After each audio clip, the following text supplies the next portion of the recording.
नाही, मुळात पांडवजींनी मला जे काही निमंत्रण दिलं संघाच्या शाखेत या, तुमचंही मी वेलकम करतो अशा पद्धतीचं, परंतु RSS सारख्या राष्ट्रविघातक आणि संविधान विरोधी विचारधारेमध्ये जाण्या इतपत माझ्या वाईट दिवस आता अजूनपर्यंत माझ्यावरती आलेले नाहीत, हे मी सर्वप्रथम या ठिकाणी नमूद करू इच्छितो.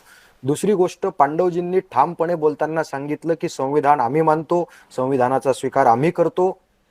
मुळात संविधानाला मानणं म्हणजे नेमकं काय? काल परवाच्या टीव्ही डिबेटमध्ये जर आपण पाहिलं असेल तर यांच्याच मुशीत, संघाच्या मुशीत वाढलेला प्रिंटू महादेव नावाचा एक प्रवक्ता टीव्ही डिबेटमध्ये राहुल गांधींच्या छातीत गोळ्या घालू अशा पद्धतीचं वक्तव्य करतो. म्हणजे आता एखाद्याच्या छातीत गोळ्या घालू अशा पद्धतीचं वक्तव्य हे संविधानाला धरून आहे का? आणि हे जर RSSचे लोक करत असतील तर ते खरंच संविधान मानतात का? हा माझा त्यांना पहिला प्रश्न आहे.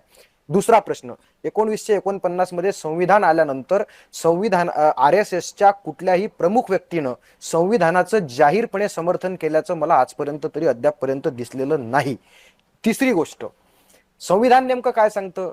म्हणजे अजूनही आता आपले काय नाव त्यांचं, पांडवजी आहेत, त्यानंतर वैभवजी आहेत आपल्या चर्चेमध्ये, यांनी RSS आणि संविधान मानतं वगैरे अशा माझ्या आरोपाला राजकीय आरोप म्हणून ते त्या ठिकाणी मोकळे झालेत.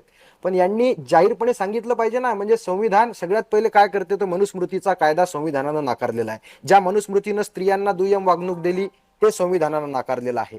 ज्या मनुस्मृतीनं शूद्रांना जातीभेद निर्माण केला ते संविधानानं नाकारलेलं आहे. अजूनही मग RSSच्या कुठल्या तरी पदाधिकाऱ्यामध्ये हिंमत आहे का की आम्ही मनुस्मृतीचा कायदा नाकारतो म्हणून? पांडवजी किंवा वैभवजींनी सांगितलं पाहिजे की मनुस्मृती आम्हाला मान्य नाही, या देशाचं संविधान हेच आमचं तत्वज्ञान आहे, यांनी या चॅनलवर ठामपणे सांगितलं पाहिजे.